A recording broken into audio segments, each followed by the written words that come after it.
Helical motion ये topic हम देखने वाले हैं। हेलिकल मोशन कैसा रहेगा वो हम देखेंगे। सर्कुलर मोशन हमें पता है, सर्कुलर मोशन में कंप्लीट एक सर्कल होता है, लेकिन ये हेलिकल मोशन होता है तो वो कैसा होता है वो हम देखने वाले हैं, ठीक है। और कौन सी कंडीशन में हेलिकल मोशन दिखेगा वो भी हम देखेंगे। ध्यान देना, मैं कुछ यहाँ पे केसेस कंसीडर कर लेता हूँ। सपोज आई कंसीडर ये एक्स एक्सेस ले रहा हूं मैं, this is Y axis and this is Z axis, और कंसीडर ये करता हूं कि एक्स एक्सेस के अलोंग में मैग्नेटिक फील्ड है। देयर इज एक्स एक्सेस के अलोंग में जो है मैग्नेटिक फील्ड है, this is magnetic field B, X axis के अलोंग में ले रहा हूं। अब कंसीडर करते हैं कि कोई एक चार्ज पार्टिकल है, we consider a positively charge particle, वो इस मैग्नेटिक फील्ड में आ रहा है, ठीक है। एक्स एक्सेस के अलोंग में मैंने पूरा मैग्नेटिक फील्ड लिया है और इस मैग्नेटिक फील्ड में एक चार्ज पार्टिकल आता है। Suppose I consider this is a charge particle, positive charge particle मैं ले रहा हूं which having a charge Q। लेकिन ये जो चार्ज पार्टिकल है, ये चार्ज पार्टिकल इस मैग्नेटिक फील्ड में मूव कर रहा है, लेकिन मूव करता है उसी डायरेक्शन में जिस डायरेक्शन में मैग्नेटिक फील्ड है। किस डायरेक्शन में मूव कर रहा है? उसी डायरेक्शन में मूव कर रहा है कि जिस डायरेक्शन में मैग्नेटिक फील्ड है। सो ये मैग्नेटिक फील्ड और ये जो वेलोसिटी हो गया इस चार्ज पार्टिकल का, ये कौन से डायरेक्शन में हो गया? सेम डायरेक्शन में हो गया, बराबर है, ये हो गया सेम डायरेक्शन में। और हमारे पास में एक फॉर्मूला है, V और B का एक फॉर्मूला है। कौन सा फॉर्मूला है? कौन सा फॉर्मूला है कि F इज इक्वल टू क्या होता है? Q into V vector cross of B vector होता है ना। तो V और B से आपको क्या मिलता है? आपको ये मिलता है कि उस चार्ज पार्टिकल के ऊपर में जो फोर्स एग्जर्ट कर रहा है, तो वो फोर्स का डायरेक्शन कहाँ पे है या फोर्स कितना है, इस फॉर्मूले से ये पता चलता है ना। तो इसी का एक फॉर्मूला ऐसा भी है मैग्नीट्यूड फॉर्म में, that is F is equal to Q into VB, क्या लिखते हो आप? साइन थीटा, ऐसा लिखते हो। ये एक फॉर्मूला है। ये जो थीटा है, theta is the angle between V and B, V और B के बीच में का एंगल है क्या? थीटा क्या होता है? V और B के बीच में का एंगल होता है। सो यहां पे देखो, अभी ये वाली सिचुएशन में V और B के बीच में कितने का एंगल है? 0 है ना। V और B के बीच में क्या एंगल बना रहा है? दोनों वेक्टर एक के डायरेक्शन में, एंगल इज 0। तो यहां पे क्या बोल सकते हो आप? ये वाली सिचुएशन में क्या बोल सकते हो? Here theta is equal to 0 degree, और 0 डिग्री हुआ तो साइन 0 कितना होगा? साइन 0 होता है 0। सो ये वाला value that is F is equal to QVB multiplied by क्या होगा? 0। तो फोर्स विल बी 0। जो मैग्नेटिक फोर्स इसके ऊपर में एक्ट होगा, इसको FM लिखना है, लिख सकते हैं। मैग्नेटिक फोर्स जो इसके ऊपर में एक्ट हो रहा है वो कितना रहेगा? 0 रहेगा। ऐसी सिचुएशन में फोर्स कितना एक्ट होगा उस पार्टिकल के ऊपर में? 0 एक्ट होगा, ठीक है। लेकिन ध्यान देने वाली बात यह है कि पार्टिकल आ रहा था विद वेलोसिटी v और मैग्नेटिक फील्ड में आ रहा था, फोर्स 0 है, फोर्स उसके ऊपर में 0 है। इसका मतलब ये नहीं है कि वो कुछ वेलोसिटी से आगे नहीं बढ़ रहा, वो कुछ वेलोसिटी से आगे बढ़ रहा है ना। बात समझ लो यहाँ पे क्या बोल रहा हूं मैं। कोई चार्ज पार्टिकल आ रहा है विद वेलोसिटी आ रहा है, और ऐसी सिचुएशन में चार्ज पार्टिकल के ऊपर में कोई भी फोर्स एग्जर्ट नहीं होता। मतलब ये नहीं होता कि चार्ज पार्टिकल विद वेलोसिटी आगे नहीं जा रहा है, आगे जा रहा है, उसी डायरेक्शन में जा रहा है जिस डायरेक्शन में मैग्नेटिक फील्ड है, और वेलोसिटी उसकी है लेकिन फोर्स उसके ऊपर में एग्जर्ट नहीं कर रहा है। ये बात समझ में आई? वैसे ही एक और सिचुएशन ले लेते हैं।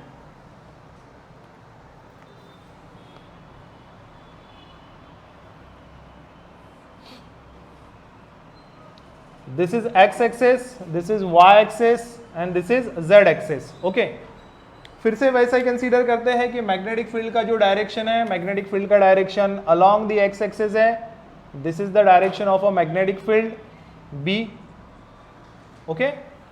और अब हम कंसीडर करते हैं कि कोई चार्ज पार्टिकल है और कोई charge particle, positively charge particle हम कंसीडर कर लेते हैं। ये पॉजिटिवली चार्ज पार्टिकल जो है अब इस डायरेक्शन में ना जाते हुए ये कौन से डायरेक्शन में जा रहा है? ये कुछ ऐसे इस डायरेक्शन में जा रहा है।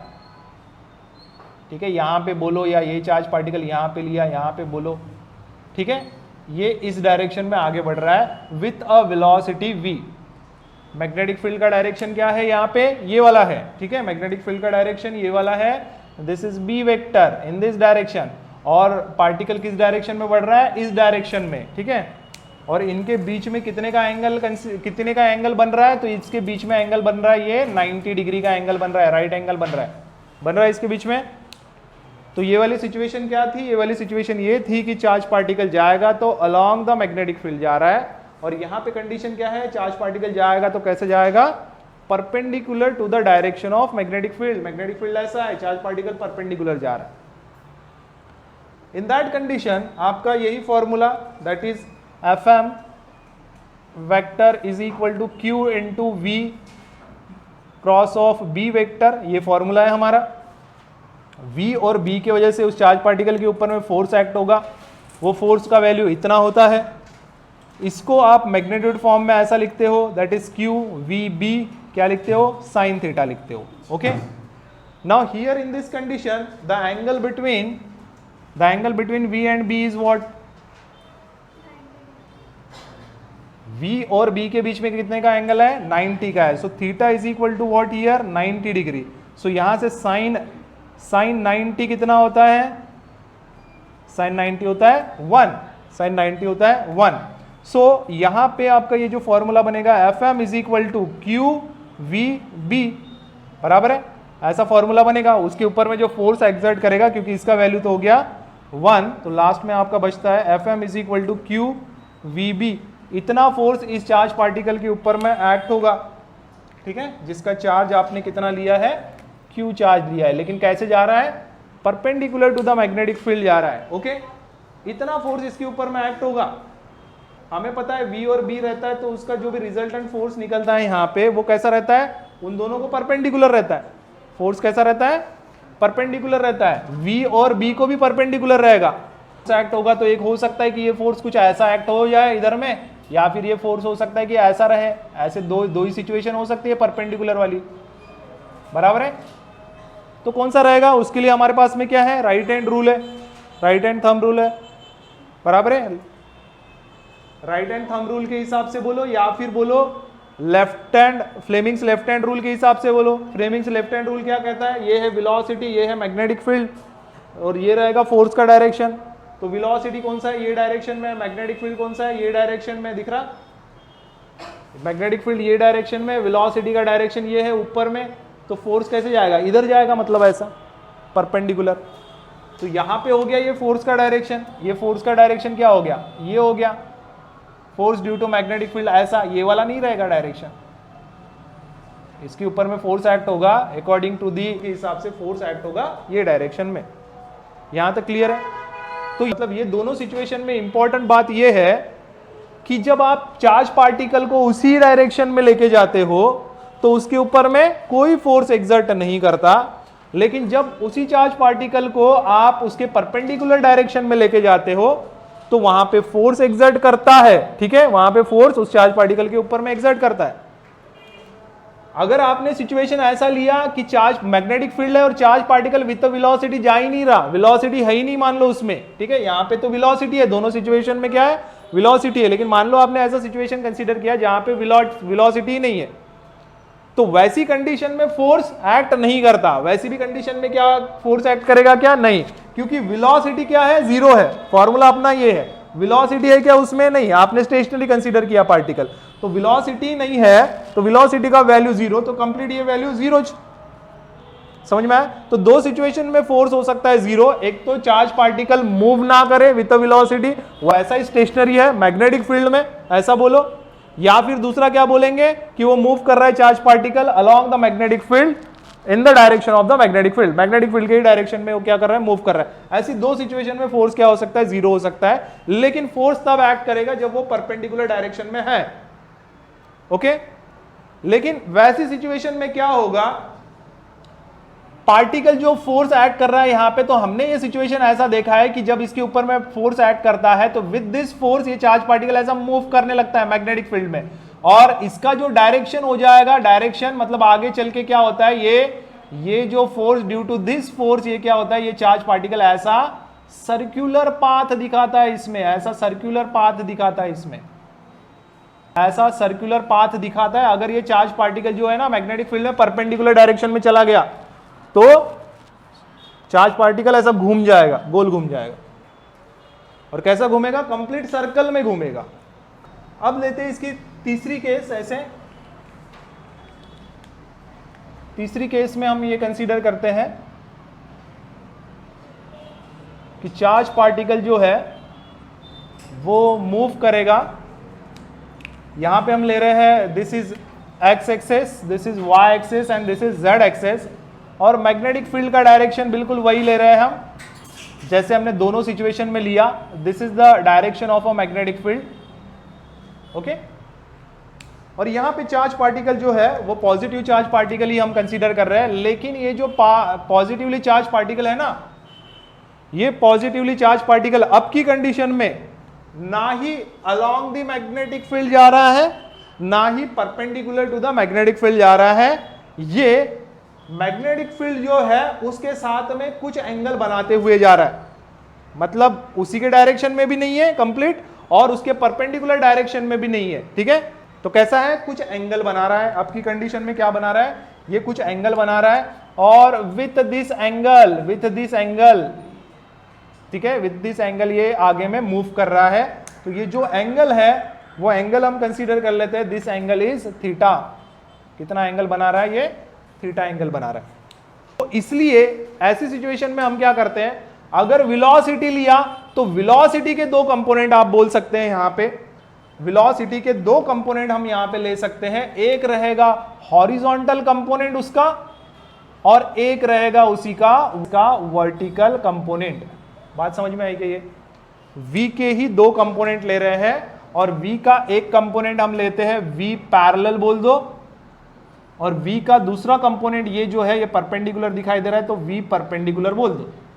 ये जो मेन वेलोसिटी है, इस मेन वेलोसिटी को हमने उसके कंपोनेंट में ढाल दिया है, एक है पैरेलल टू दी बी और दूसरा है परपेंडिकुलर टू दी बी। अब हम कंसीडर करेंगे कि पैरेलल वाली कंडीशन में अगर कोई फोर्स एक्ट होगा तो कितना होगा, और परपेंडिकुलर वाली कंडीशन में फोर्स एक्ट होगा तो कितना होगा, और कौन रिस्पॉन्सिबल रहेगा उसको मूव कराने के लिए, कौन सा फोर्स रिस्पॉन्सिबल रहेगा उसको मूव कराने के लिए, ठीक है। तो यहां पे मैं पहला केस कंसीडर करता हूं, ठीक है, फॉर V पैरेलल बोल देता हूं। V पैरेलल के लिए क्या बोलूंगा, इसके ऊपर में जो फोर्स एक्ट होगा that is Fn due to magnetic field, कितना होगा, तो ये हमें पता है, it is what, it is Q into V vector cross of, यहां पे क्या रहेगा, V पैरेलल क्रॉस ऑफ क्या रहेगा, इट इज B वेक्टर, कुछ ऐसा लिख सकते हैं आप, V parallel of B vector, ऐसा लिखेंगे कि नहीं, ये वाली कंडीशन में, ठीक है। और V पैरेलल इंटू बी, इसके बीच में कितने का एंगल है, ये मान लो आपने Fm is equal to Q, इसको क्या लिखेंगे, V पैरेलल, बराबर है, समझ में आ रहा है, V पैरेलल इंटू बी क्या लिखेंगे, sine theta, according to this formula लिखेंगे कि नहीं। और V पैरेलल और B के बीच में कितने का एंगल है, theta is equal to 0 and therefore sine zero is 0। तो Fm उसके ऊपर में कुछ एक्ट होगा क्या, Fm पैरेलल बोल सकते हैं आप, Fm पैरेलल बोल दो इसको, ठीक है, ये होगा कंप्लीटली 0। बात समझ में आई। तो मतलब चार्ज पार्टिकल जो है वो ऐसे मूव कर रहा है, ऐसे मूव कर रहा है, तो इस डायरेक्शन में अलोंग द एक्स एक्सिस उसके ऊपर में कोई फोर्स एक्ट नहीं होता, ठीक है। इसका मतलब क्या है कि एक्स एक्सिस के अलोंग में कोई फोर्स एक्ट नहीं होता, ठीक है। सेकंड सिचुएशन है आपकी फॉर परपेंडिकुलर, V परपेंडिकुलर के लिए, बराबर है, फॉर V परपेंडिकुलर के लिए। तो V परपेंडिकुलर के लिए आप फॉर्मूला लिखो, that is Fm vector is equal to क्या होता है, Q V vector cross of B vector होता है, लेकिन ये वेलोसिटी कौन सा है, परपेंडिकुलर वाली है, तो यहां पे परपेंडिकुलर कर देते हैं, ठीक है।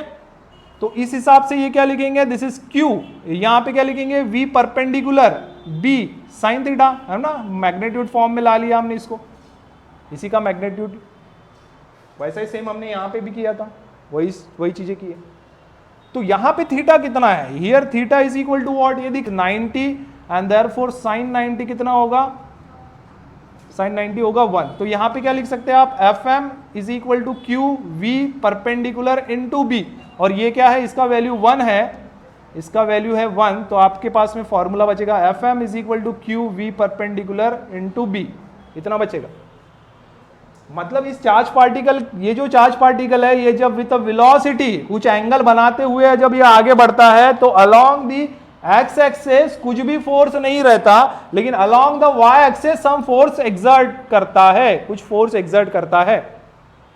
फोर्स ऐसा एक्ट कर रहा है इसके ऊपर में, ये सिचुएशन रही तो फोर्स एक्ट करता है, ठीक है। उस फोर्स से ये क्या होगा, थोड़ा सा टिल्ट होगा, मतलब ऐसा गोल घूमेगा, ठीक है। वहां पे भी आप क्या लगा सकते हो, लेफ्ट हैंड रूल लगा सकते हो, ठीक है। यहां पे भी क्या लगा सकते हैं, लेफ्ट हैंड रूल। तो इससे क्या करेगा, ये थोड़ा सा जो है ना टिल्ट करेगा, ठीक है, ऐसा टिल्ट करेगा। तो टिल्ट करेगा, लेकिन मान लो अभी ये चार्ज पार्टिकल यहां पे आ गया, ऐसा करके कैसा है, यहां पे आ गया, तो along this axis, along this axis इसका v परपेंडिकुलर, v पैरेलल बोल दो, along this axis v perpendicular बोल दो। तो यहां पे भी v परपेंडिकुलर के लिए फोर्स एक्ट होगा, लेकिन v पैरेलल के लिए एक्ट नहीं होगा। फोर्स नहीं है उसके ऊपर में, इसका मतलब ये नहीं है कि उसकी वेलोसिटी नहीं है। बात समझ में आई क्या मैं क्या बोल रहा हूं? यहां पे मैंने बताया कि ये चार्ज पार्टिकल आगे बढ़ रहा था तो वेलोसिटी है ना, लेकिन फोर्स है क्या उसके ऊपर में, नहीं है। तो वैसा ही यहां पे है, ये आगे बढ़ रहा है इधर में, अलोंग द हॉरिजॉन्टल कंपोनेंट बोलोगे वेलोसिटी का, तो वेलोसिटी एक्ट हो रही है, फोर्स नहीं है उसके ऊपर में, हॉरिजॉन्टल डायरेक्शन में फोर्स नहीं है, लेकिन वेलोसिटी है उसमें, वो वेलोसिटी से जा रहा है आगे, बराबर है, हॉरिजॉन्टल वेलोसिटी है उसके पास में, और फोर्स ऐसा परपेंडिकुलर के वजह से फोर्स एक्सर्ट कर रहा है, और उस वजह से ये क्या करेगा, थोड़ा सा सर्कुलर पाथ ऐसा दिखाएगा, वो तो रहेगा ही, लेकिन वेलोसिटी भी उसके साथ में साइड बाय साइड साइमल्टेनियसली उसके ऊपर में ऐड करती है। इस वजह से क्या होगा कि ये जो चार्ज पार्टिकल है ना, ऐसा आगे तो बढ़ेगा, ऐसा मोशन तो करेगा ये, ठीक है, ऐसा मोशन तो करेगा ये, लेकिन ये मोशन कैसा रहेगा, सर्कुलर नहीं रहेगा कंप्लीट, ये रहेगा हेलिक्स के समान, हेलिक्स, ठीक है, ऐसा हेलिक्स बनाएगा वो वहां पे। तो इसकी हॉरिजॉन्टल वेलोसिटी कुछ ना कुछ बनती है, और उसी वेलोसिटी से क्या करता है, वो चार्ज पार्टिकल को आगे बढ़ाता है। यहां पे सर्कल बनाता है, लेकिन यहां पे क्या करता है, वो हॉरिजॉन्टल वेलोसिटी की वजह से वो उसको और आगे धकेलने की कोशिश करता है, तो सर्कल बनाते हुए ऐसा गोल गोल घूमते हुए वो आगे बढ़ता है, and this structure is called as helix.